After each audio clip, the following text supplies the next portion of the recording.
Hello, my name is Jonathan Forster and welcome to the Multi-Story Thinking podcast on interior design.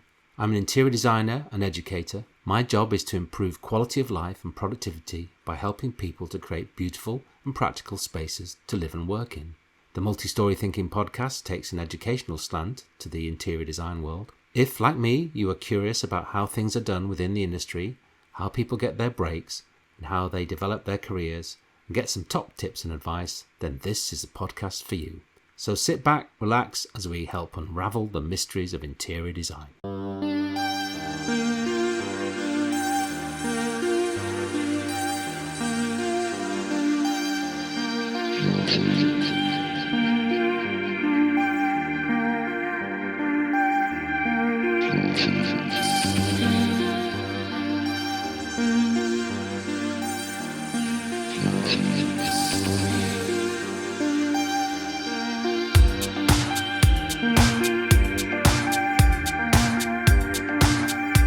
Justine Fox is a colour design expert, writer and speaker specialising in creative public engagement and the positive opportunities for purposeful colour use in the built environment. She is creative director of Studio Justine Fox and has worked with brands and material manufacturers for the built environment across the globe over the last 20 years, helping them to grow their audience and future-proof their collections. Justine is passionate about the psychological and physical impact of colour. She was shortlisted for the Pineapple 2023 Awards as part of the Holdron's Green team. Spoke to Justine via Zoom in July 2025 ahead of the New Designers Student Exhibitions in London. In this episode, we discover how the psychological impact and symbolism of colour impacts your experience of space, how Justine works with communities to co-design their spaces, the importance of a broad collaboration within a design team, the challenges of educating a neurodiverse cohort and how colour can help support learners, and why, when you're selecting colours, materials and finishes, you always need the spice.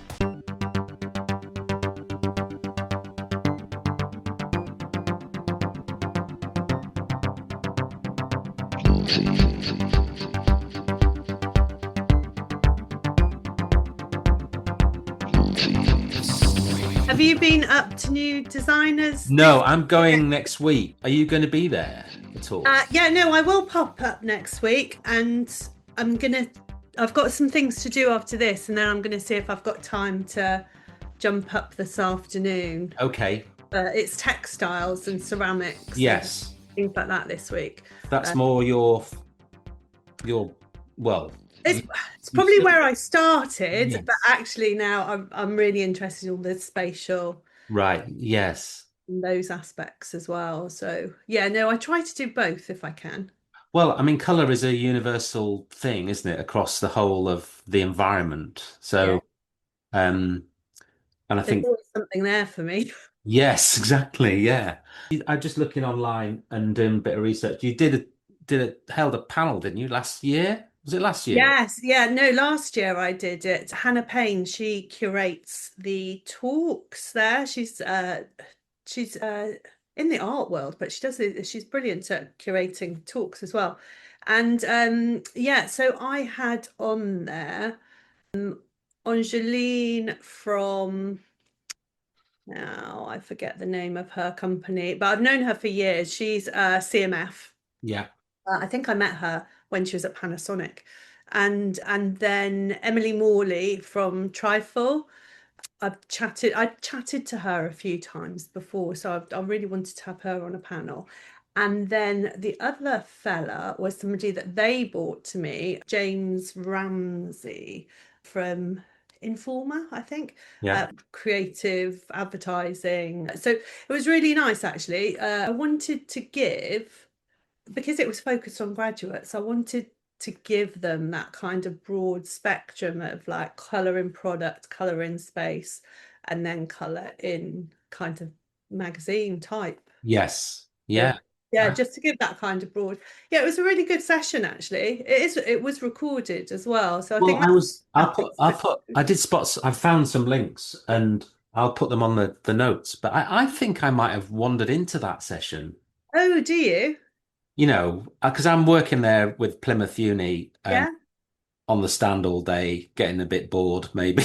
You know, I I think, oh, wanted to be there in that week because because of my interest shifting more towards spaces and places. yes. Wanted to be in that week because it's a tough market to enter with what I'm talking about, I find. Well, I find that interesting because, and what, why I'm interested in your kind of role is that I think the built environment interiors, as well as products, obviously, and furniture, there's a real role for color, isn't there, in the outcome, and it has such an impact psychologically on people that most designers don't really understand. Yeah, and coming from that kind of commercial development arena where, people spend millions a year on color development Yeah. and they're not doing it out of a need for self-expression or or anything like that. It's Yeah. I need to show my colors. It's because they know it changes behaviors and those Yeah. behaviors turn into sales. That's Yes. absolutely why they do it. And I just don't feel, or I didn't feel that I was seeing it being done in the built environment, in Yeah. like, the use of these tools that, all the CMF, all the color development, it's quite a small world. Yeah. A lot of people know each other, and we all know these tools and how useful they are.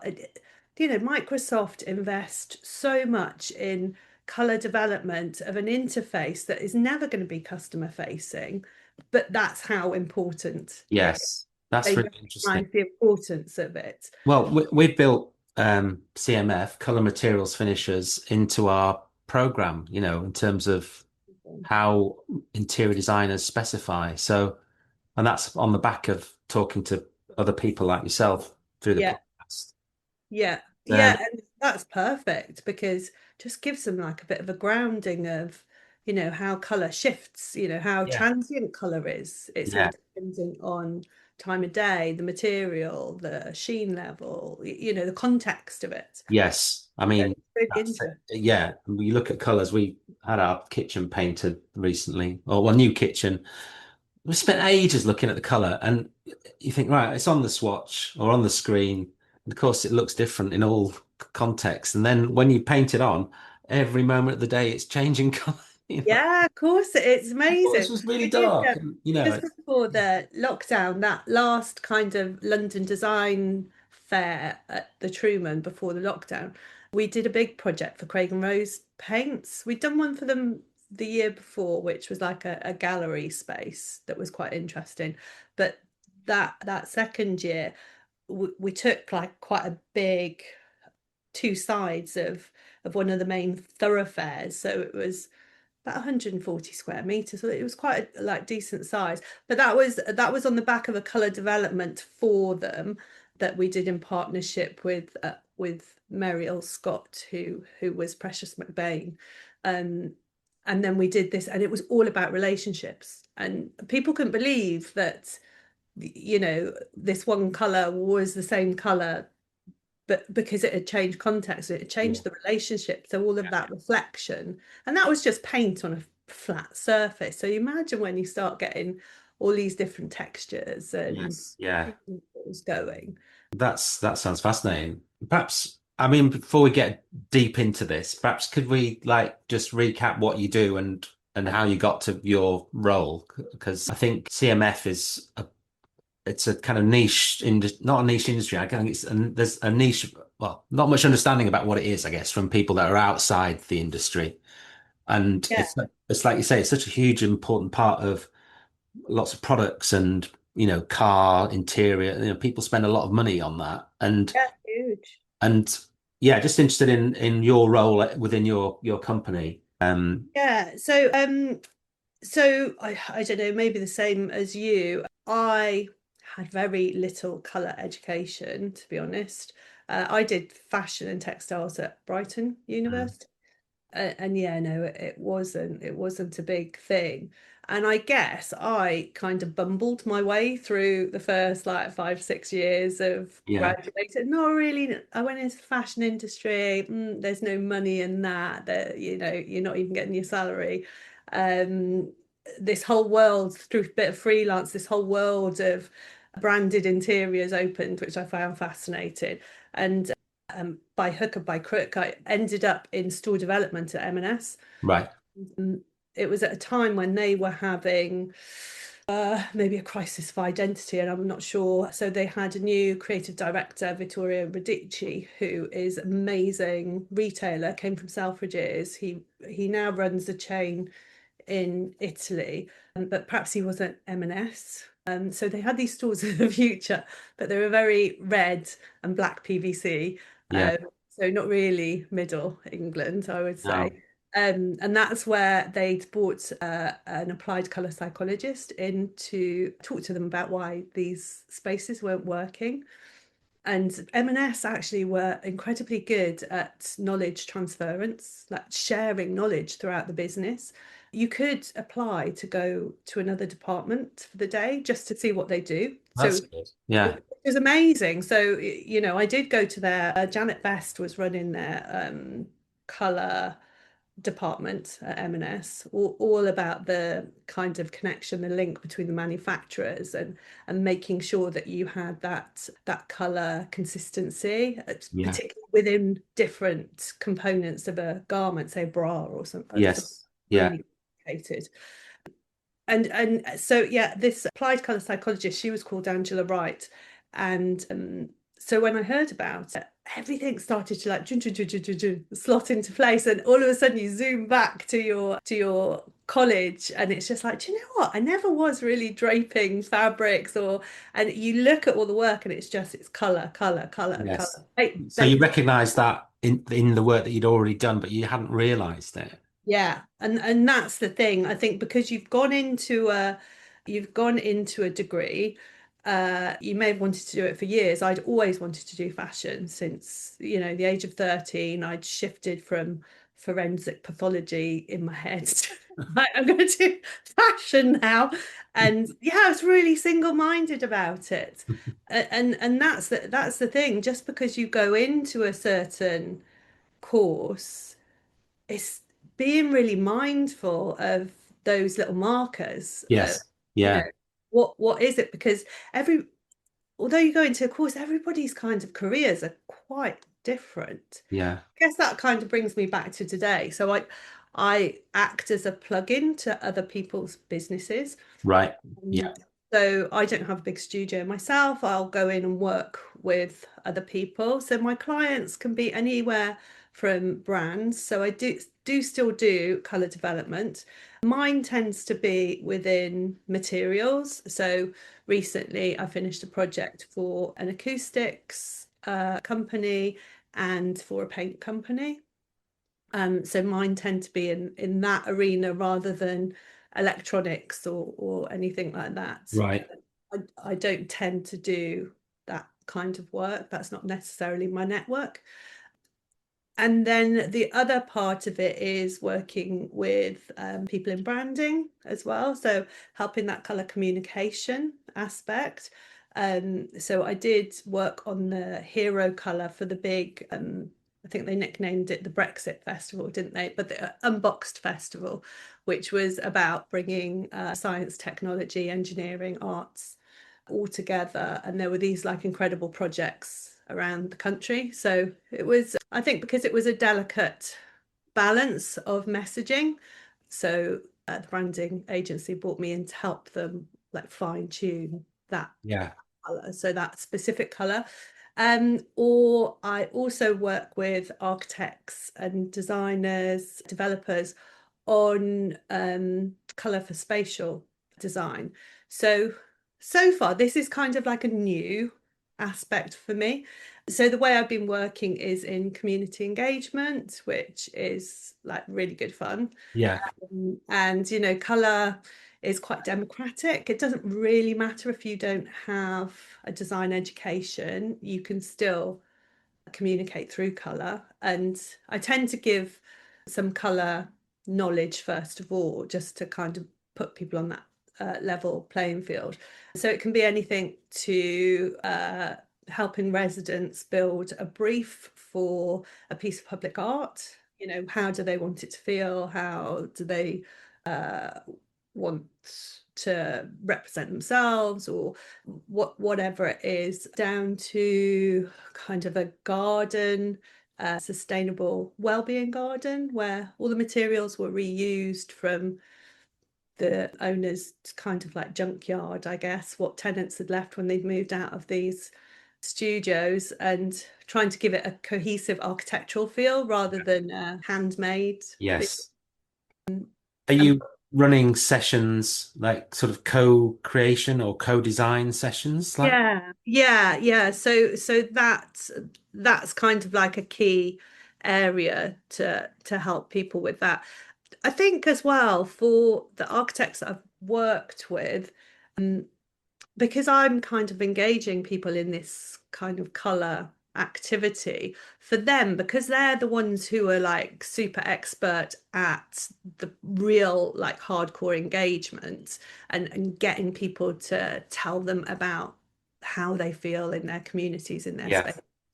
And the color actually takes the heat off them, because architects can be quite intimidating. I mean, my dad is a retired architect, and even sometimes the things he still says are a bit eyebrow raising.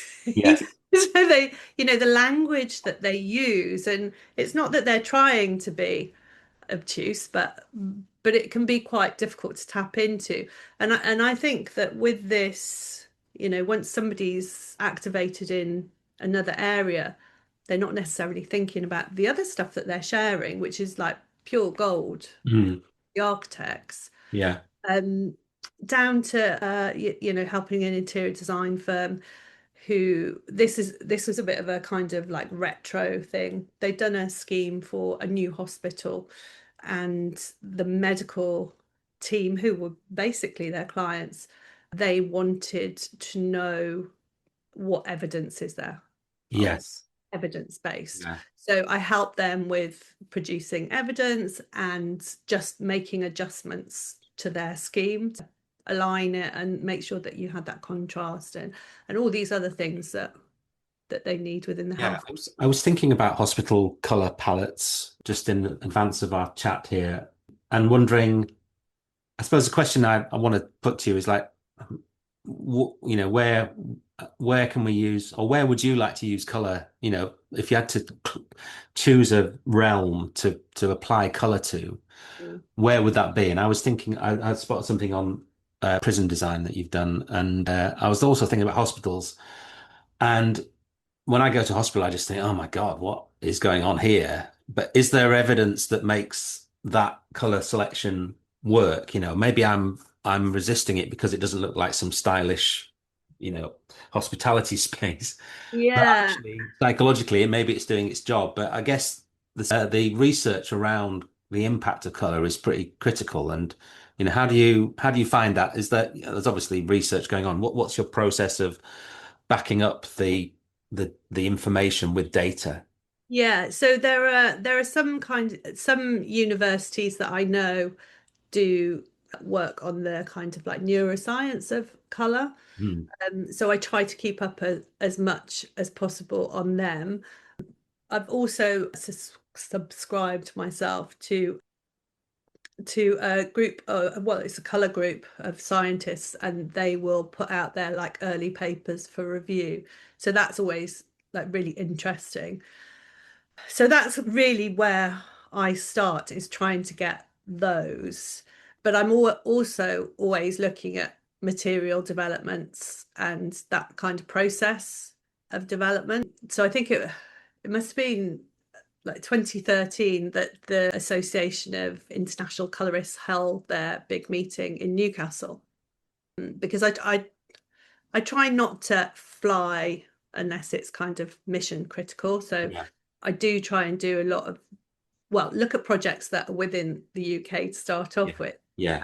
And if I can't, then I do utilize like online research a lot, just because that's my kind of like planet thing. Is Yeah.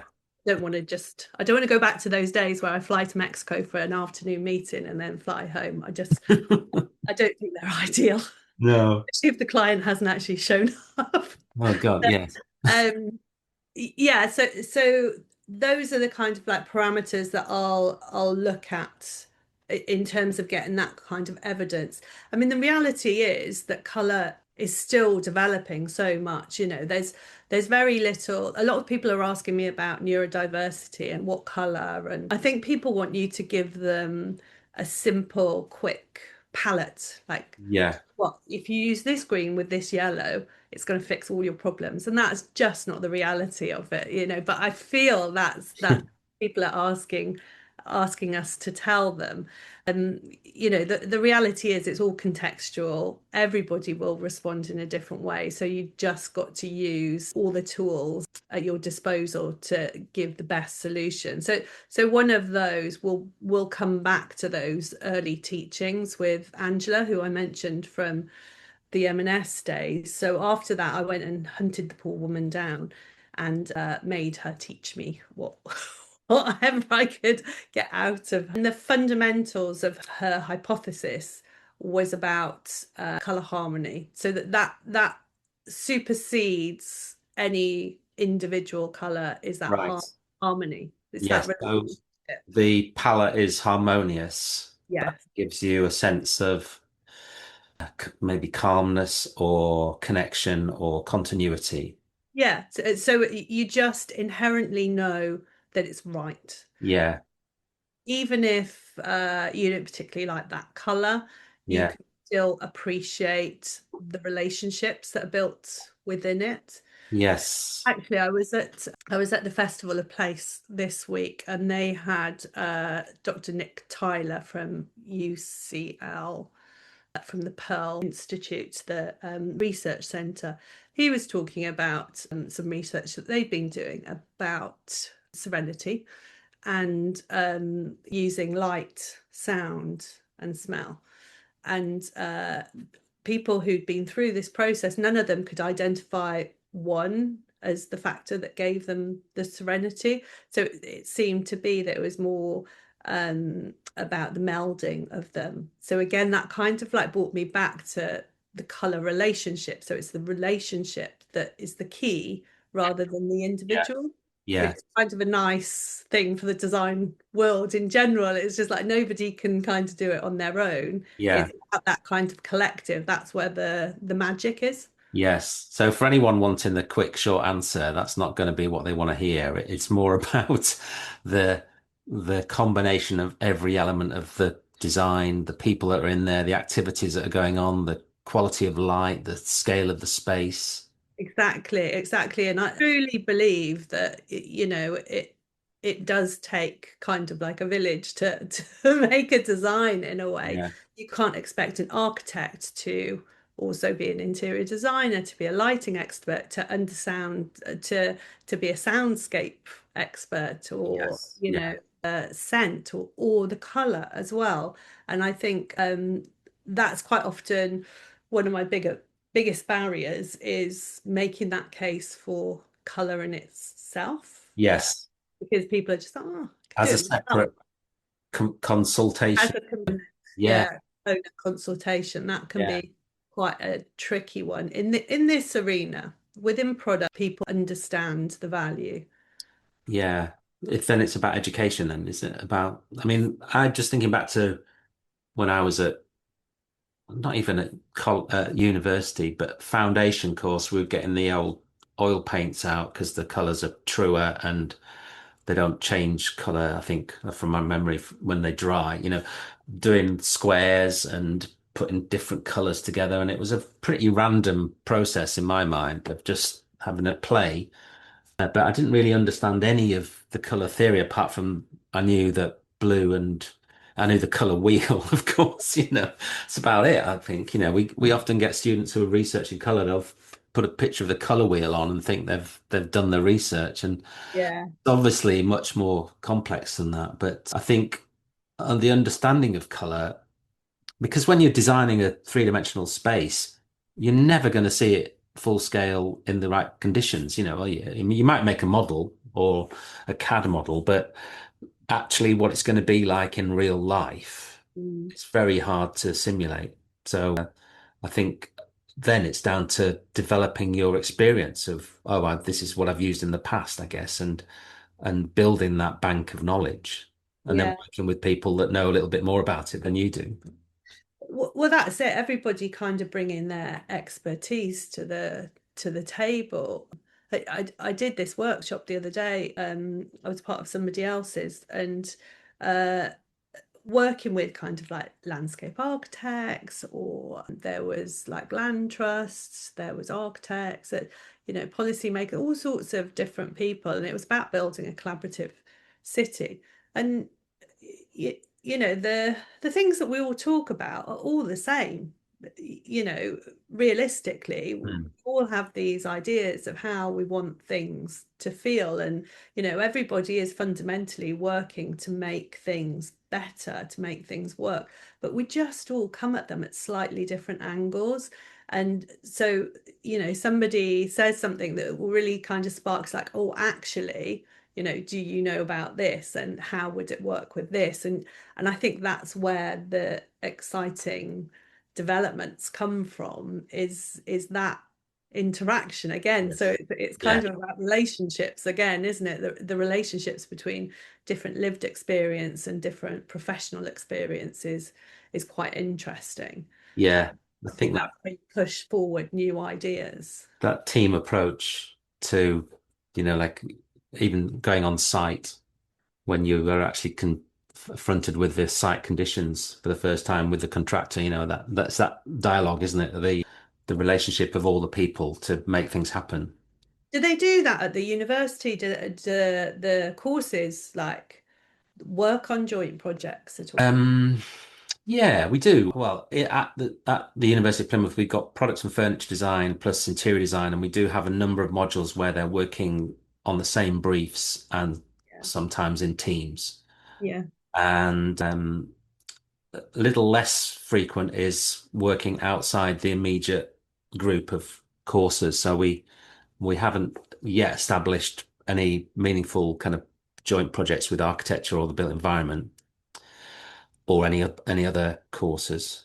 It's sort of slightly difficult to you're running your own course, Yeah. step out of that and align. That it's more about alignment than compatibility really of modules. But Yeah, because even like joining forces with some of that academic, the sciences and stuff like that. yeah, I mean that's outside of our school. I mean that's another level of Yeah. I'm complexity. just making it all too complicated. Yeah, yeah. I mean that's what people talk about. The university environment as being, oh, it's great because there's all these people out here, but mostly everyone's like blinkers on, head down, Yeah. which is a shame because, like you say, if we just were able to interact a bit more, and there's nothing really to stop us pursuing that other than workload Mm. constraints and energy and alignment of modules. Yeah. It and it does happen, and it's all there, but I think you need the students to take some sort of role in finding that. But of course, they're only just finding their own sort of zone of comfort, let alone moving out into something else, So It's a difficult one, isn't it? yeah, Because I guess, especially when there's so much kind of financial pressure involved, not just from the university, but yeah, from students themselves, they kind of want to make the most of what they've got, and yeah. whether And it I kind think, of worries them. But I think that kind of collaborative approach, that going beyond, is something that people are looking for yeah, more and we more. we certainly structure the studio as a multidisciplinary environment, a bit like an agency where there are lots of different people working in the same space. So there's no territories as such. We're all on the same floor, interior design, product and furniture design, working together, all 3 years in together, everyone mixed up. We have seminar spaces for specific stuff, but so that's the starting point. Breaking beyond that is the challenge. That that we just think that you're going to be working in a team with a with different disciplines, and you might even come into a company as a interior designer and be asked to design a reception desk, Yeah. or vice versa. I heard so many stories of people rocking up to design jobs and then being told to start something that they've never been taught in, you know. So, Yeah, but straight in. yeah, and you think, well, actually, what's the difference between an object and a space? It's just a sense of scale, isn't it, really? They'll then become the experts in it, and Yeah. that's what they'll Yeah. have to do all of the time. I mean, when we're planning the interiors course in Plymouth, my colleagues sometimes have a little dig at me to say that you do you remember, Jonathan, that you actually aren't trained in interior design? So I did furniture design, and I go, well, okay, fair enough, but It's about the encouragement and the enthusiasm. yeah, it's like I it's mean, who to bring in when? yeah, exactly, and it's also about being adaptable as a designer and understanding how things work in different scales. And I've done plenty of interiors, as you know, with working with my sister over the years, and so I feel like I've got the credentials. But it's a bit of fun, really. But I think you've got to be adaptable and also know your limits as well. I mean, that must be a challenge, I guess, when you're working within a team, as to knowing, what you can do and what you can't do. And you've got your specialisms and your different elements and how to fit those together with other people's skills. Is that? I mean, it sounds like you do quite a lot of that type of work. Yeah, so as I said, kind of like plugging in, it's always, I always try and make sure that people within the team understand straight away that I'm there to support, and I'm not there to take their jobs Yes. or Yeah. anything like that. So there's no reasoning for anybody to feel a little bit closed, because the market is tough out there, and so you can understand being people being a little bit protective. Mostly, though, people are curious, they're interested, and it makes it go even better that they're kind of happy to share their thoughts, because it, like I said, it's their perspective as well. So I can be kind of laying out a color proposal based on certain criteria that they've given me, but actually they'll come to me and they'll be like, well, actually we're going to be doing this as well, and so I see that perhaps could we shift this color, and so it's absolutely that process of they have other needs and they will spot things, and it's then developing it together. Yeah. I'm interested in the detail of that process. So when you're going in to that environment, Mm. what's your kind of process of, I guess you've got to pull out a brief from what they're Yeah. they're doing. Yeah, so for me, it's that the most important part of it is listening and really trying to understand what it is they're trying to achieve. Because I mean, I have, like, my tag has always been like color beyond aesthetics. So, I've been using that for about 5, 6 years, because it has to be like, what's the purpose? It's not color for color's sake. Not that I don't enjoy colorful public art and things like that, but there's there's more to how we emotionally or behaviorally respond to color than just delight. So it's understanding what are the functions, first of all. What do they want to achieve out of it? Then it's understanding who's like using the space, or who is the audience, or quite often, if it's a brand aspect, it's really understanding who the brand are, because they've found that consumers respond best to authenticity. Yeah. So it's not the brand trying to be who they think people want them to be, but them being authentic to them, to their values, and then that audience will be instinctively drawn towards them. Yeah. How you communicate that through color. And then just all of those practicalities and sense checking as well is, okay, so what's the visual contrast like? What materials are you going to be using them in? Is there another material that would be more sustainable, or are there opportunities to be a bit more experimental? What are those functions? And even down to an architectural practice that I was talking to, and they were just putting together a scheme, And I told them about the New York Cool Roofs project, where they measured the heat retention of roofs after they'd like painted the top of the roofs white. Right. The difference between that and the normal asphalt roof was about 5 degrees. So quite significant in terms of managing things like heat islands, urban Yeah. heat islands, which do contribute hugely to the deaths of vulnerable people in kind of this Yes. season. So it's yeah, so it's understanding all of those like little bits and pieces, first of all, before I'll put together a color proposal. So I think the prism one that you like referenced, so that one I put out there because unfortunately it didn't continue. I think another interior designer took it over and I don't know who they are. So that one didn't go forward, but the important aspect of that was to understand who were the people who were going to be using this space.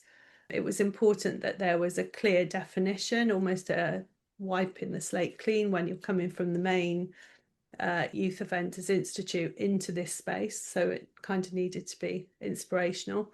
Understanding that flow. And so a lot of the colour, I mean, it was still a quite a large colour palette stage. It would have like whittled down, but getting those transitionary colours in as well. So, you Yeah. know, almost like you're emotionally preparing for something different. Yes, that's really interesting, actually. That idea of color being used in a different way as you progress through a space and Mm. your thresholds as well, the Yeah, transitions, like you say, where you're signaling either a change of environment or a change of behavior yeah, or trying to encourage that. And am I right in thinking that it's before you even choose a color? I mean, you instinctively you might think, oh, right, prisons, we need to well, what would you think? To add a bit of color to make it more humane or less like a prison. I think the instinct is to have an idea, but what you're talking about is really deep diving into the performance requirements of that space in terms yeah. of who it's for, what you want to achieve before you've even started thinking about the color. Exactly. So there's all of that background research. So I found out about it's a much higher proportion of people who are neurodiverse will end up in a youth offenders institute. There are like various reasons that they've found themselves in this position. So then you want to be quite mindful of the impact of some colours on certain sectors of the neurodivergent community, understanding people's religious background, people's cultural background, Yeah. all of those, the symbolism of colour, which probably we haven't talked about. The effects of that will be nearly as strong as the psychological effects of Yeah. it. It's something that you need to be quite mindful of. Rooting people in that place as well. So making it about that area, understanding the history of that area and bringing that into play. And then there's the projection into the future. So what are the future behaviors? How do you want people to end up feeling? So all of that kind of comes in before any color ideas have come together. Once I've kind of mapped that out and what that means then in color terms, then I'll start like building myself like an inspiration mood board. I do work a lot on the computer, but I still will pull, I collect some magazines or postcards that I see or the photographs. I take lots of photographs as well. So I'll pull bits and pieces like that because, yeah, it helps me then to have that kind of like visual idea of how some relationships would work. Yeah, that's yeah, interesting. I was going to think about the process in that uh, how important is it to actually have the real things in front of you as opposed to on a screen? So I think a lot of our students and I guess lots of designers, it's so easy to create a mood board on a screen. There's apps to do it. It looks like the real thing. You've got plants, you've got objects, you've got shadows, and is that obviously you're talking about the physical impact of the real thing, is that an important part of your process? Yeah, yeah. So I have like a huge amount of color collateral here, big, huge color books and things like that. So understanding that physicality, I've got like a material sample cupboard as well. So like pulling anything like that out that's gonna be representative. Then when I'll send things to the client, I'll pop it on screen, but that however much you measure the color, I can't dictate what your screen looks like, for Yes. Yeah. example. So they'll see things differently. So yeah, no, that physical material is still really important. Yeah. Like And you said about your kitchen, like exactly. Yeah. I mean, that kind of lighting impact and yeah. I mean, that the is, uh, nuance of color as yeah. well. Wouldn't pick up on screen. You see that, that quite often there are colors that are quite complex and they've got quite a lot of different undertones, and there's quite a lot of interest. Or when you're looking at a textile, and I remember our textile tutor, he always used to talk about the spice. It always needs the spice, and it could be like the tiniest fleck that just brings this amazing life that you wouldn't necessarily understand on a screen. Yes. So, I mean, we were choosing some carpets yesterday with a client, and it was on Zoom. He had the sample card. Yeah. I was looking at them on screen, and we were doing a sort of sense check about what I could see and what he could actually see as to whether it was one to use. And it did work quite well. But yeah, the importance of actually touching, but you must need to have a not just an understanding of color psychology and how it works, but actually the breadth of materials. I mean, it's almost infinite, isn't it? The different ranges of materials that you can apply that have color applied to them or have color within them. And, just thinking about carpet tiles, there's any number of different fleck options, and the subtleties between them seem quite irrelevant when you're looking at a swatch card. It's like, well, what's the difference, there? But actually, you're talking about something that, when it's put together, Yeah. might contribute in a higher level with other materials. So I guess it's talking about scale again, isn't it? Mm. When you see like these two little chips together, Yes. Yeah.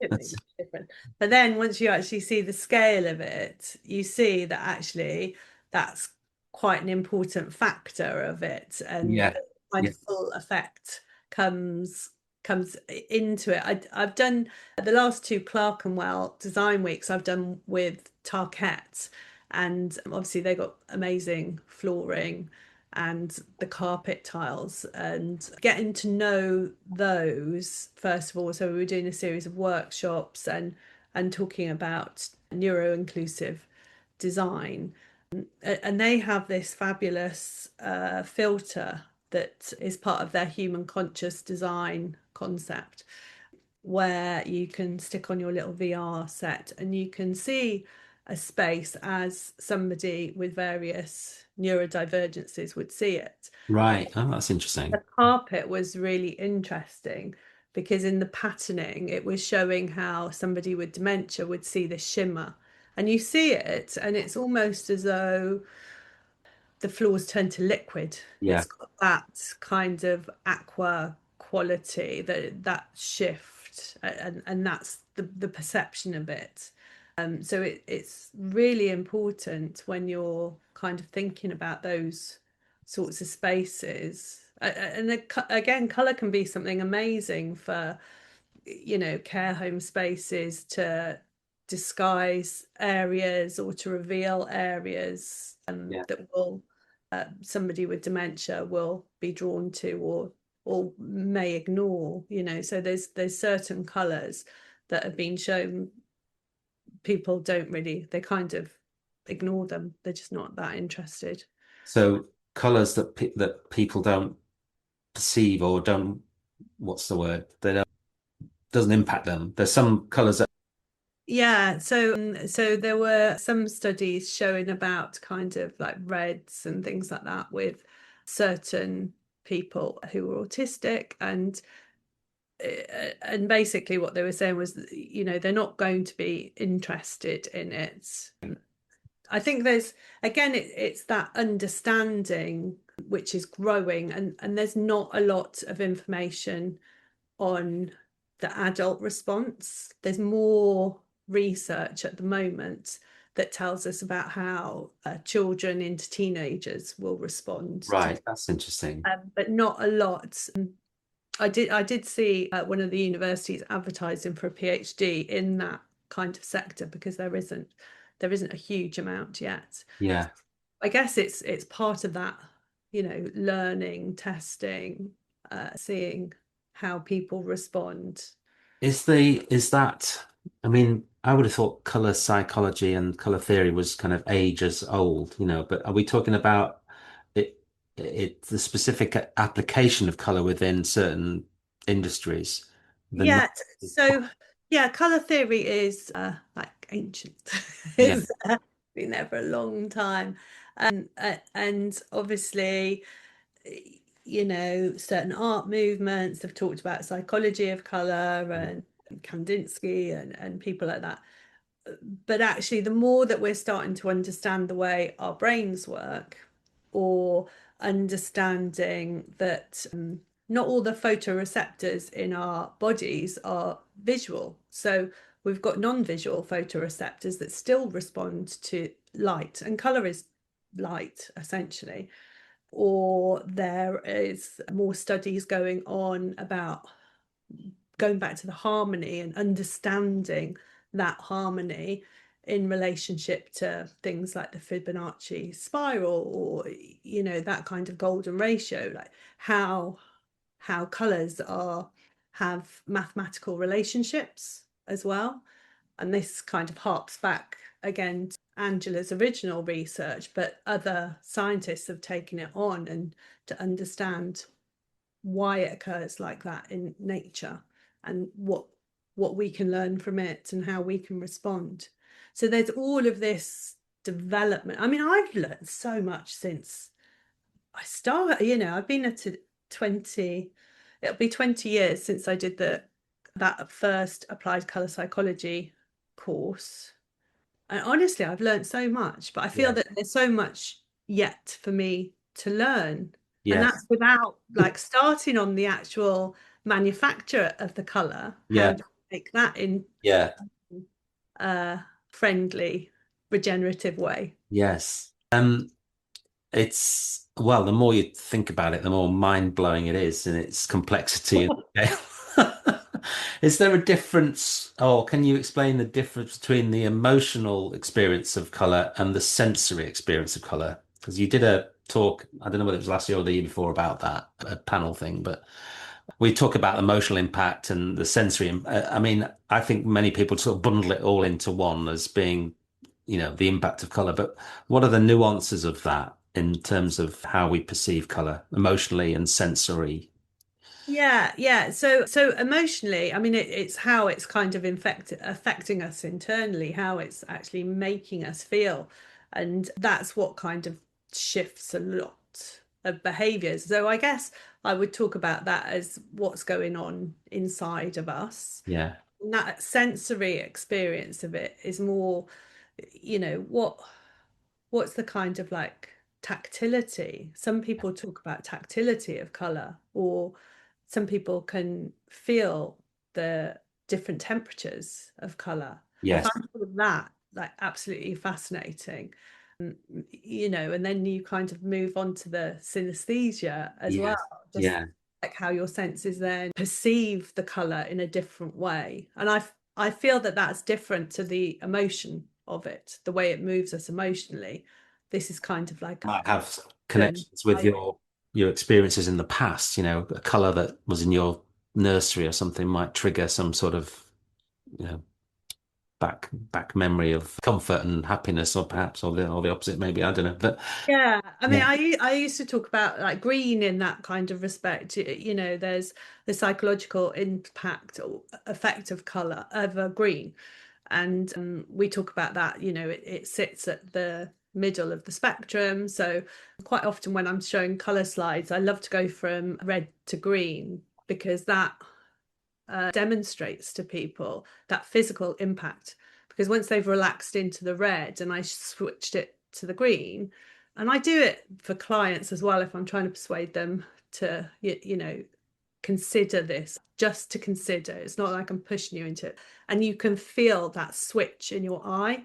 And so then people start to understand, well, actually, colour's more than that decorative element. And if you think about the electromagnetic spectrum and think about visible light as just that very small little bit in the middle, which is where we see the colour, think of all the other things on there. We've got X-rays, gamma rays, radio waves, microwaves. We understand how they affect us physically, don't we? But I Yes. don't think people will always appreciate the physical impact as well on us. Yes. And it's Well, just being mindful of those things.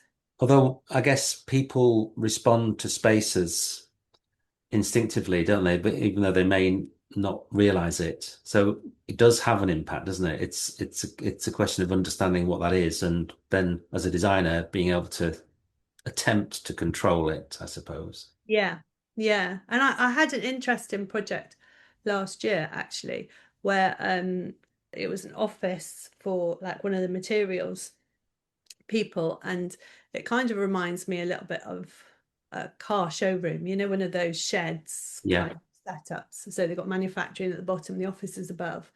And then they extended out the back, and the architect has taken it from, I don't know, like a 2 meter height, whatever, fairly low level, wide office space with like windows down one side.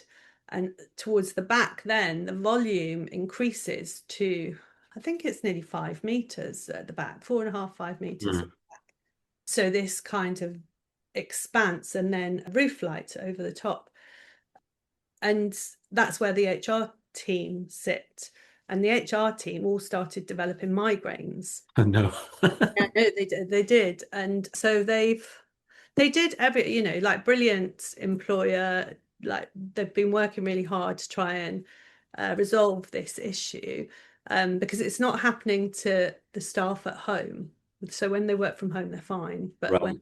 when Yeah. they're in the office, and I think because they're HR, it's important that they're separate from the rest of the team because of the type of work that they're Yeah. doing, and it's very focused.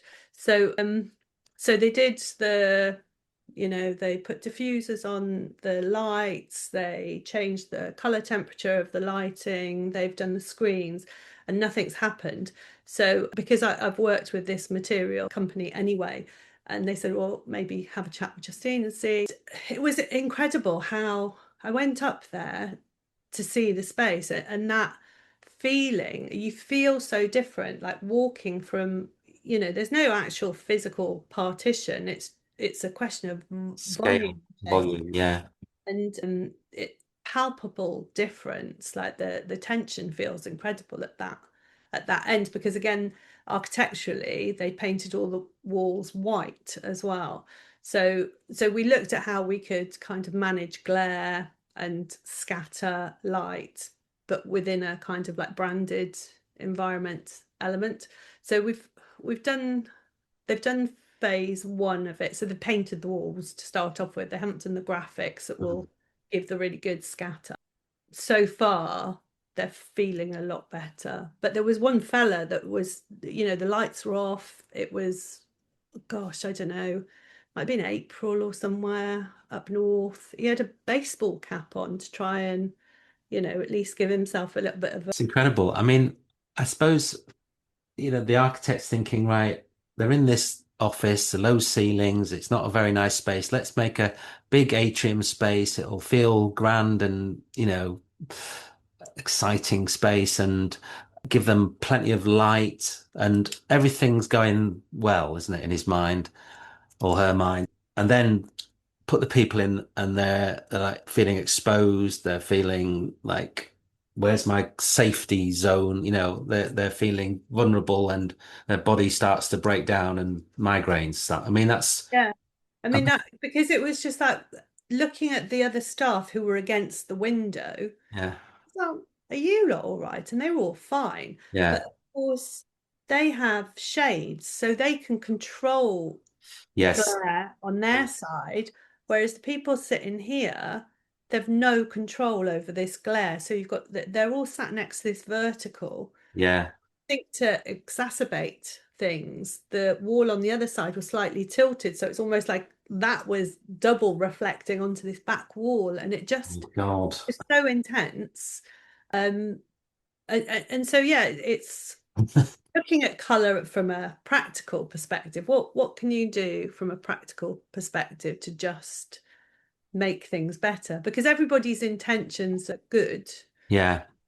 I but think, it's actually then what happens. yeah. Well, at least it was sort of redeemable in a way. I guess it's that idea of autonomy and control, isn't it? And for people's environments, if they aren't able to control stuff, that can lead to psychological impacts in any environment. Yeah, quite stressful. Yeah. Have you got to the end of that sort of remedial work then?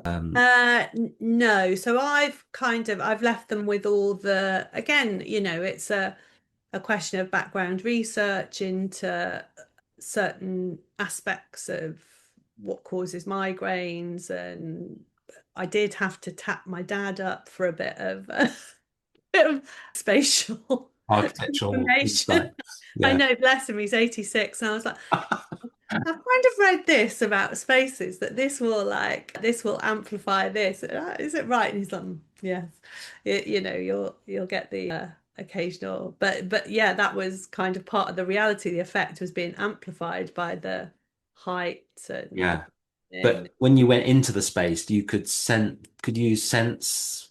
I felt Yeah. definitely, I Yeah. definitely do, and I do live in my world is quite pale. I'm quite sensitive to colour, to be honest. So although you might see me out and about predominantly in red at the moment, I don't know Yes. what's going on. I'm going through a red phase. Even my dog's red. I just the environment that I feel more comfortable in is a much paler, lighter. I mean, this room is where, this is my studio space at the end of the garden now, and that is white specifically because I'm working with color all Yes. the time. Yeah. But yeah, then the house, like the strong colors will be in spaces that you're passing. Right. Okay. So you applied that to your own living space, which seems an obvious thing to do. Yeah. I know for other people, and this is where it kind of comes back to um the neurodiverse world. If you're neurodivergent, it tends to fall into either a hypersensitivity or a hyposensitivity, and the majority of people who would identify that way would put themselves in a hyper category, Yeah. so an extra sensitivity to color. um but equally, if you're in that hypo, for them to be in a very bland space is going to be equally as stressful and Yes. It's distracting. really And understanding the spectrum, isn't it, of how where everyone sits. I mean, that's the difficulty, is because we for years, I suppose, been designing either without thinking about the user. That was the good old days. Then we're good thinking, old days when then you just crack on. exactly. You just think, oh, I've got a great idea. This is nice. I love it. Exactly. And then we start thinking about the user, which Yeah. is like one person, or a sort of amalgam of, you know, and then now we've got multiple different personas, haven't we?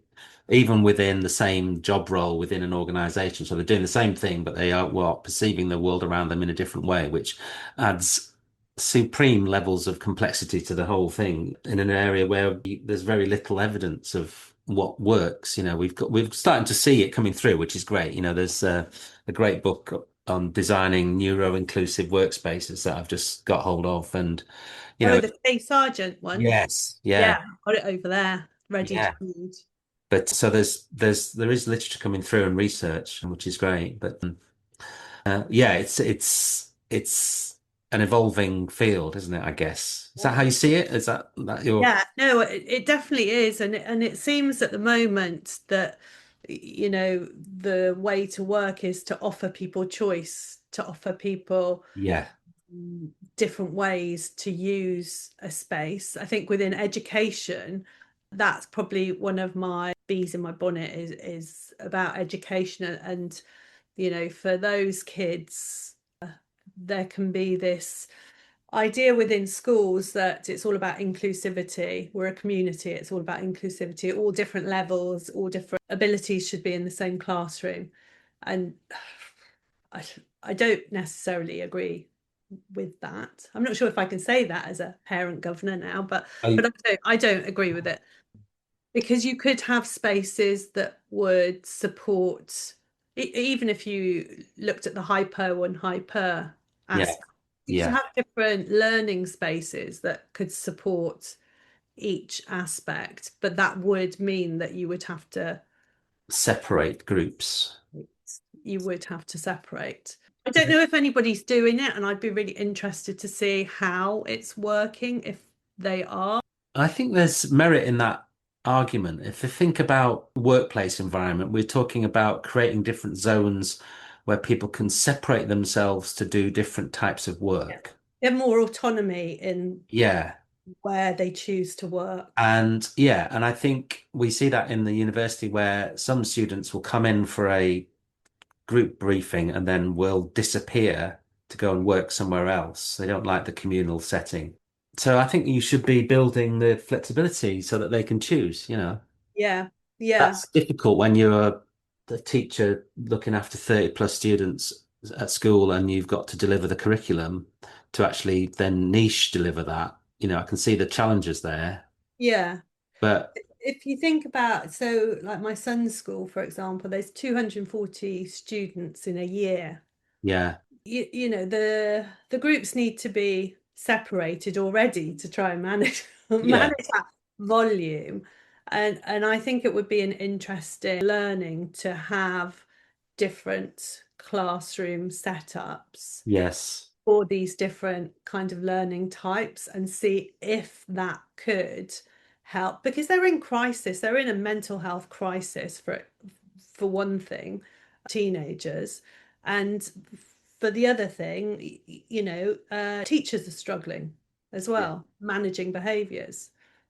And so if there is something as simple as, maybe coming in and changing some of the color within these settings, so yeah, one that would give that extra stimulation that some kids need, one that takes those levels down and perhaps creates like a focus point yeah. where that draws that attention. It's that kind of attention draw. It would be interesting. I think there was some research done in Australia, actually. And I feel like somebody gave it to me on a USB and I can't find it, but there was something done. Something really interesting and Something important. really interesting. And I went to a lighting talk and the guy very kindly gave it to me, and I feel I've put it. But then the new computers don't even have USB ports. It's So lost what am I forever. going to do with what am I going to do with this? Yeah, Groundbreaking things research. like that. Very I've got a interesting. USB stick and I've got a USB converter. Oh, you see, that's what I need, a converter. I need, need to go and get myself one. Find this stick. But because it was very classroom based color research. And yeah, I just think something like that. Could you teach based on different learning styles? So I remember when I was at junior school, we were in what they called Kiva. I don't know. I think it was some sort of, it was all the top, yeah, I'm showing off here. So all the top students were segued out to be given special treatment. It's a bit, Yeah, and then there was all the rest of them in the room next door, which is not very good. You know, I was lucky to yeah. be in They the, don't like to do that anymore. no, no, I mean, that was just segregating based on ability. Yeah, And streaming does that. I don't know whether it's still like that, but if you were putting in little groups of learning, learning types, yeah, you'd have to diagnose where everyone was within that spectrum, wouldn't you? But then maybe you get, a space where all the people that can benefit from this environment, color, materials, finishes will actually learn better when they're all in there together. And there's a Yeah. different zone. So you could maybe go and choose which one you wanted to go and learn in. I don't know how they deliver the content. Well, I think if you've got several teachers teaching a subject Yeah, within a year, once you get to secondary school, I think it would be complex within primary because they're much smaller settings. But they do, I mean, they do work on interventions where they'll take a small group yeah, into another learning environment. But if that was kind of part of the mainstream, because the SEN departments are kind of overrun yeah, um, with the amount of students who are waiting for diagnosis or have been diagnosed, and whether you can create these environments. I mean, it's never going to be like formally structured, but you're going to understand if you have the needs of an autistic child compared to the needs of a child with ADHD, for example, and they irritate the hell out of each other. yeah, That's the thing with them as well. One will get distracted by the other one, and they get yeah, angry out, and there are all these extra factors that perhaps take away from that idea of learning, um, yeah.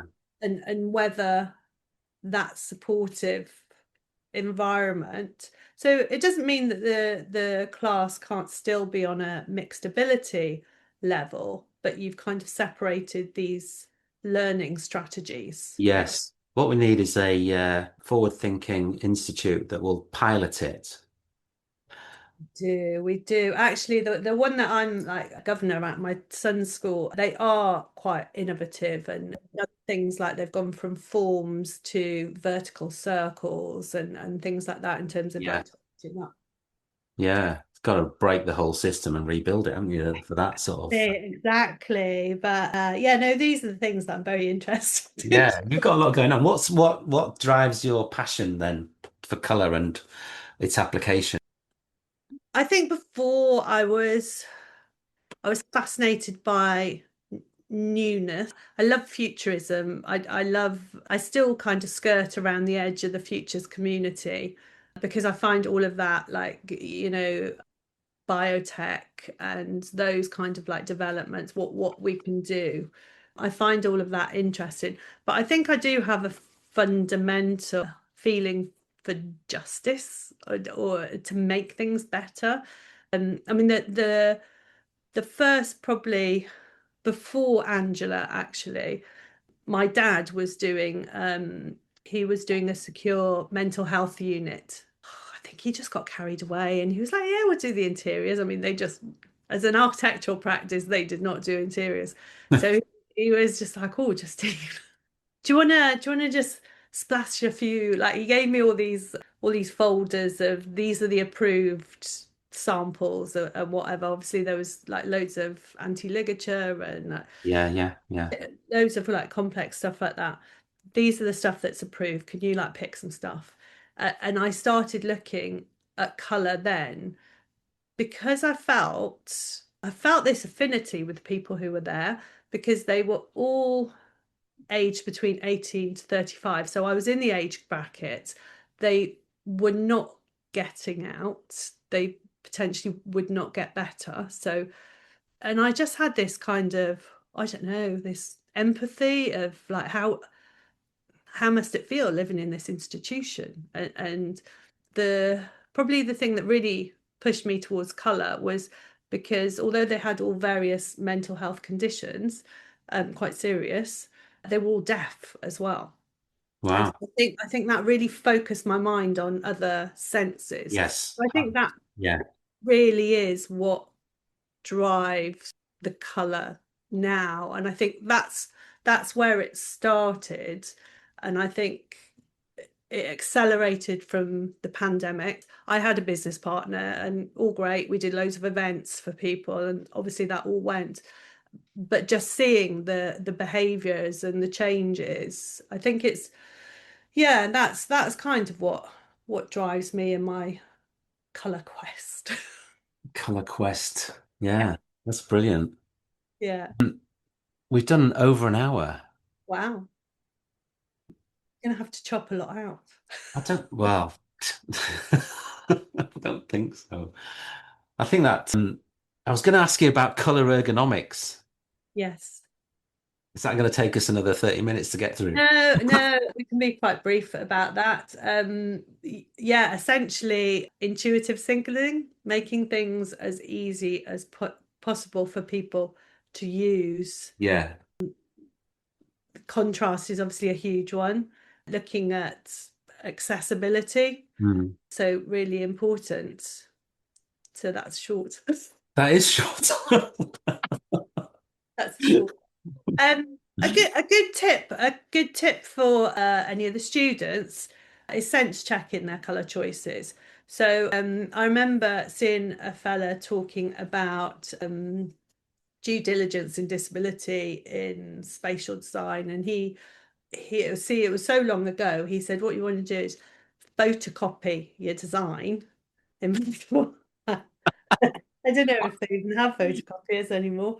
We have got photos. We've still got photocopiers You've in. got photocopier design in black and white. Yeah. Um, I use on I don't, probably they know, but on Photoshop you can see in a couple of different color blindness. Okay. Yeah. Filters. Yeah. Some. Yeah, so Yeah. you can sense check your color design there. So for really good visibility, for good contrast, you should have 30 points difference of the light reflectancy value. Yeah. Everything, all the fabrics, they should all give you the LRV, and if they don't have it on the sample, the manufacturer should be able to give that to you. So it's just how much light is being reflected back. Did you say photocopy it black and white before? Yeah, no, that's what he said. So that Because you can see how it so tonally. you can see, yeah, if contrast, you can see the contrast, because Yeah. sometimes the color, the hue, will distract us from Yes. actually the contrast. And particularly when you're designing for dementia, contrast is king, Yeah. and how you work with that. So that's one of the things, if in the spatial design, if you want to hide, for example, some staff areas. So if there are doors or the front door, if you don't want a dementia patient wandering off Yeah. and getting themselves into trouble. So you can take that contrast right down so that it's quite difficult to perceive. Yes. So you can play in that sort of way. When you get to things like door handles and stuff like that, you can take the contrast down because you're then dealing with shadowing, that kind of three-dimensionality of it. Yeah. Yeah. But yeah, the basic rule is between kind of ceiling, floor, architrave, whatever, like 30 points. Yes. Yeah. But you can, again, I'm a big one for it doesn't really matter what your visual ability is or your perception, space should still be beautiful. Yeah. So that's the other reason for sense checking. It's not just a safety thing, but do your colors still look beautifully harmonious? Are they still really nicely aligned? Like everybody should have access to beauty, because again, this is another kind of hour talk probably, is that importance of beauty to us and delight. And there's a lot about a sense of awe at the moment. People are talking about the importance of that and how that affects our bodies and our brains. So again, so it's not just the safety aspect, but having that equitable access to beautiful spaces, I would say. Really important. Yeah. That's great. I think that would be a good ending phrase. Excellent. Use it now. It's my new tagline. I'll have forgotten it. You'll have to write it down.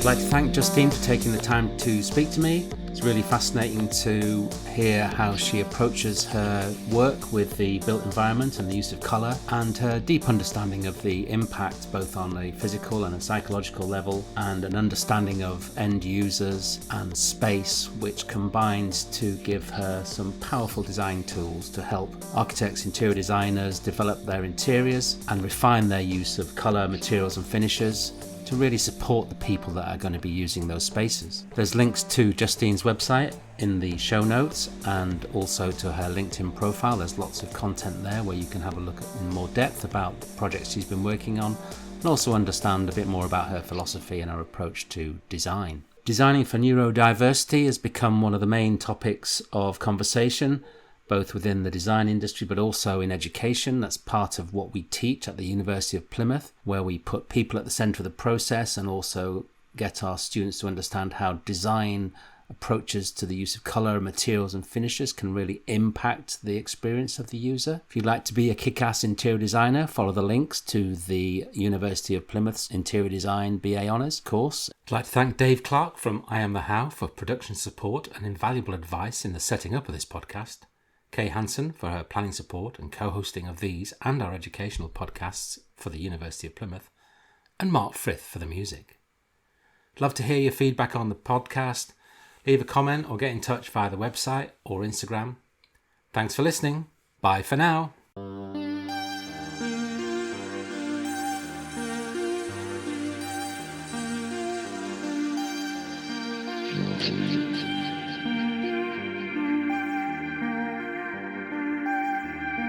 Thank you.